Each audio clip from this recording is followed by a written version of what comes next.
നോക്കൂ അരുണ, ഇപ്പം വളരെ സുപ്രധാനമായ രണ്ട് വകുപ്പുകളാണ് രാഹുൽ മാങ്കൂട്ടത്തിനെതിരെ പ്രധാനമായും ചുമത്തിയിരിക്കുന്നത്. രാഹുൽ മാങ്കൂട്ടത്തിൽ യൂത്ത് കോൺഗ്രസിൻ്റെ സംസ്ഥാന അധ്യക്ഷനായിരിക്കുന്നുണ്ട്. അദ്ദേഹം നിയമത്തിന് മുകളിലാണെന്ന് ഞാൻ വിചാരിക്കുന്നില്ല. അത്തരത്തിൽ വളരെ സുപ്രധാന വകുപ്പുകൾ ചുമത്തിപ്പെട്ടിട്ടുണ്ട് എങ്കിൽ അദ്ദേഹത്തെ പോലീസിന് അറസ്റ്റ് ചെയ്യാം. ഒരു പോലീസ് നടപടി ഉണ്ടാകുന്നതിനും തെറ്റില്ല.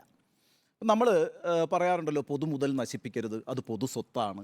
അത്തരം ഉത്തമ പൗരബോധത്തിലേക്കൊക്കെ നമ്മൾ എത്തിച്ചേർന്നിട്ടുണ്ടെങ്കിൽ കാര്യങ്ങൾ നല്ലതായിരിക്കട്ടെ. പക്ഷേ എൻ്റെ പ്രശ്നം, ഇതൊരു ഒറ്റപ്പെട്ട സംഭവമാണ് എങ്കിൽ നമുക്കതിനെ ഈ രീതിയിൽ ന്യായീകരിക്കാം. വളരെ ശക്തമായ പോലീസ് വകുപ്പുകളുണ്ട്, ആ നിയമ പ്രശ്നമുണ്ട്. ആ വകുപ്പുകളുടെ അടിസ്ഥാനത്തിൽ അദ്ദേഹത്തെ അറസ്റ്റ് ചെയ്യുക എന്ന് പറയുന്നത് വളരെ സ്വാഭാവികമായൊരു നടപടിക്രമമായി നമുക്ക് കാണാമായിരുന്നു. പ്രശ്നം ഇതൊരു ഒറ്റപ്പെട്ട സംഭവമല്ല. തുടർച്ചയായി കേരളത്തിൽ ഇപ്പോൾ ഈ നവകേരള സദസ്സുമായി ബന്ധപ്പെട്ട് എന്തെല്ലാം സംഭവങ്ങൾക്കാണ് കേരളം സാക്ഷ്യം വഹിച്ചത്. അതിൻ്റെ ഒരു ഭാഗമായിട്ടാണല്ലോ ഈ രാഹുൽ മാങ്കൂട്ടത്തിൽ പ്രതിയായിട്ടുള്ള ഒരു പ്രതിഷേധ സമരം സെക്രട്ടേറിയറ്റ് മുമ്പിൽ നടന്നത്. അപ്പോൾ ഈ പോലീസ് ആക്ഷൻ എന്ന് പറയുന്നത് കേരളത്തിലൊരു നിരന്തര കാര്യമായി വരികയും പോലീസിന് വലിയ രീതിയിലുള്ള പ്രാധാന്യവും പ്രോത്സാഹനവും പിന്തുണയും ലഭിച്ചുകൊണ്ടിരിക്കുന്ന ഒരു സാഹചര്യത്തെയാണ് നമ്മൾ നോക്കിക്കാണേണ്ടത്. അതുകൊണ്ടാണ് വി ഡി സതീശൻ്റെ ആ പ്രസ്താവന ഞാൻ വളരെ ഗൗരവത്തോടെ കാണുന്നത്. ഭരണകൂട ഭീകരത എന്ന വാക്ക്, അതൊരു ഒറ്റപ്പെട്ട രാഹുൽ മാങ്കൂട്ടത്തിൽ എന്ന് പറയുന്ന യൂത്ത് കോൺഗ്രസ് സംസ്ഥാന അധ്യക്ഷനെ അറസ്റ്റ് ചെയ്തതുകൊണ്ട് ഭരണകൂട ഭീകരത സംഭവിക്കുന്നില്ല. മറിച്ച് കഴിഞ്ഞ ഏതാനും നാളുകളായിട്ട്, അല്ലെങ്കിൽ ഒരു 1.5 മാസക്കാലമായിട്ട് കേരളത്തിൽ പോലീസിൻ്റെ ആക്ടിവിറ്റീസ് എന്തൊക്കെയാണ്, പോലീസിനെ കൊണ്ട് എന്തൊക്കെയാണ് ഈ സർക്കാർ ചെയ്തുകൊണ്ടിരിക്കുന്നത്.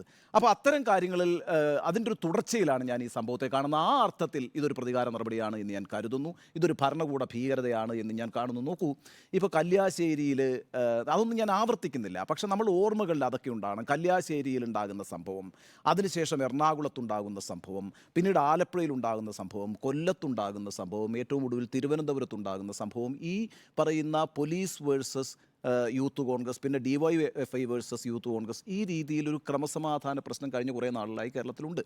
അതിൻ്റെ ഒരു തുടർച്ചയിൽ നടന്നൊരു സമരത്തിൻ്റെ ഭാഗമായി ഈ പറയുന്ന രാഹുൽ മാങ്കൂട്ടത്തിൽ നിന്ന് അറസ്റ്റ് ചെയ്യുമ്പോൾ ആ അറസ്റ്റിനെ ഞാനൊരു നിയമ നടപടിക്രമമായി കാണുന്നുണ്ട് എങ്കിലും അതൊരു ഒറ്റപ്പെട്ട സംഭവമായി കാണുന്നില്ല.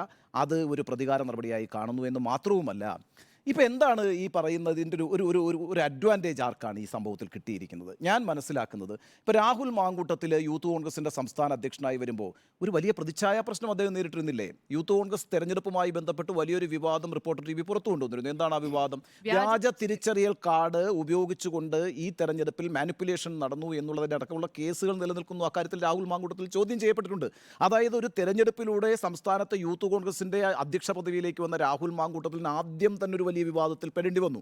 ആ രാഹുൽ മാങ്കൂട്ടത്തിൽ അങ്ങനെ ഒരു പ്രതിസന്ധിയിൽ നിൽക്കുമ്പോഴാണെന്ന് നോക്കൂ, വളരെ അത്ഭുതകരമായി അതിരാവിലെ പോലീസ് രാഹുൽ മാങ്കൂട്ടത്തിൻ്റെ വീട്ടിലെത്തുന്നു വിതൗട്ട് എ നോട്ടീസ്.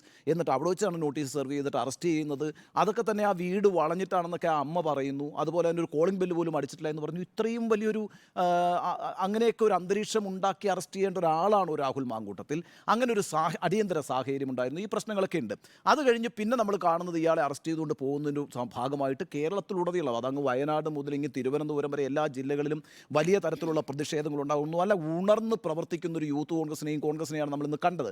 ആ അർത്ഥത്തിൽ ഈ പറയുന്ന ഒറ്റയടിക്ക് ഈ വ്യാജ തിരിച്ചറിയൽ കാർഡ് അടക്കമുള്ള വിവാദങ്ങൾ റദ്ദാക്കിക്കൊണ്ടൊരു വലിയ രീതിയിൽ രാഹുൽ മാങ്കൂട്ടത്തെ ഒരു ഹീറോയാക്കുന്ന അവസ്ഥയാണ് നമ്മൾ കാണുന്നത്. മാധ്യമങ്ങൾ അതിനകത്ത് വലിയൊരു റോൾ വഹിക്കുകയും ചെയ്തിട്ടുണ്ട്. മാധ്യമങ്ങളിൽ നിന്ന് നോക്കിയാൽ രാവിലെ മുതൽ ഈ നിമിഷം വരെ നിരന്തരമായി ആ വാർത്തകളാണ് നൽകിക്കൊണ്ടിരിക്കുന്നത്. മാത്രമല്ല, നമ്മുടെ റിപ്പോർട്ടർമാരടക്കം എല്ലാ ദൃശ്യമാധ്യമങ്ങളുടെയും റിപ്പോർട്ടർമാർ 2 വരി പറയുമ്പോൾ ഒരു വാക്കായിട്ട് രാഹുൽ മാങ്കൂട്ടത്തിൽ എന്നിങ്ങനെ പറഞ്ഞുകൊണ്ടിരിക്കുകയാണ്. ആ അർത്ഥത്തിൽ വലിയൊരു ഹീറോയായി രാഹുൽ മാങ്കൂട്ടത്തിൽ മാറിയിരിക്കുന്നു എന്നുള്ളത് ഒന്നാമത്തെ കാര്യം. രണ്ടാമത്തെ ഒരു കാര്യം കൂടി പറഞ്ഞ് ആദ്യത്തെ എൻ്റെ കമൻറ്റ് അവസാനിപ്പിക്കാം. നോക്കൂ, ഇന്ന് വളരെ പ്രധാനപ്പെട്ട സമരം കേരളത്തിൽ നടന്നിട്ടുണ്ട്.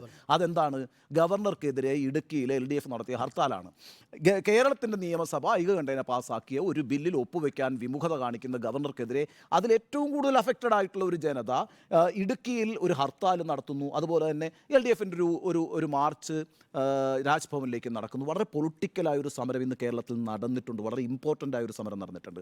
ആ സമരത്തിന് യാതൊരു ശ്രദ്ധയും ലഭിച്ചില്ലെന്ന് മാത്രമല്ല, ആ സമരം അപ്രസക്തമായി തീർന്നിരിക്കുന്നു. അടുത്ത ഘട്ടത്തിൽ നമ്മൾ ആ വിഷയം ചർച്ച ചെയ്യുന്നുണ്ടെന്നാണ് ഞാൻ വിചാരിക്കുന്നത്.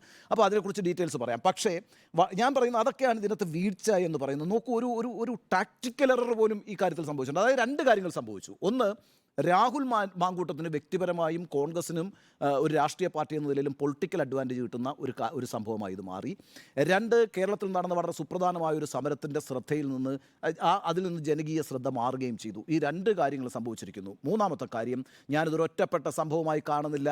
നിങ്ങളിങ്ങനെ ഈ പോലീസിനെ ഉപയോഗിച്ച് ആരെയും പിടിച്ച് അകത്തിട്ട് കളയും എന്നൊക്കെയുള്ളൊരു ഇമേജ് ബിൽഡ് ചെയ്തുകൊണ്ട് വന്നാലൊന്നും അത്തരം ഭയത്തിലേക്ക് പോകുന്ന ഒരു രാഷ്ട്രീയ സൊസൈറ്റി അല്ല കേരളം. കേരളം ഇതിനപ്പുറത്തുള്ള വലിയ പോലീസ് മന്ത്രിമാരെ കണ്ടിട്ടുണ്ട്, ഇതിനൊക്കെ അപ്പുറത്തുള്ള വലിയ പോലീസ് മേധാവികളെ കണ്ടിട്ടുണ്ട്. അവരെയൊക്കെ വരച്ച വരയിൽ നിർത്തിയിട്ടുമുണ്ട് കേരളത്തിലെ ജനത.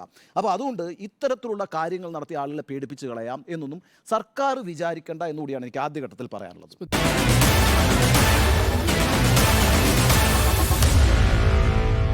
Meet the editors.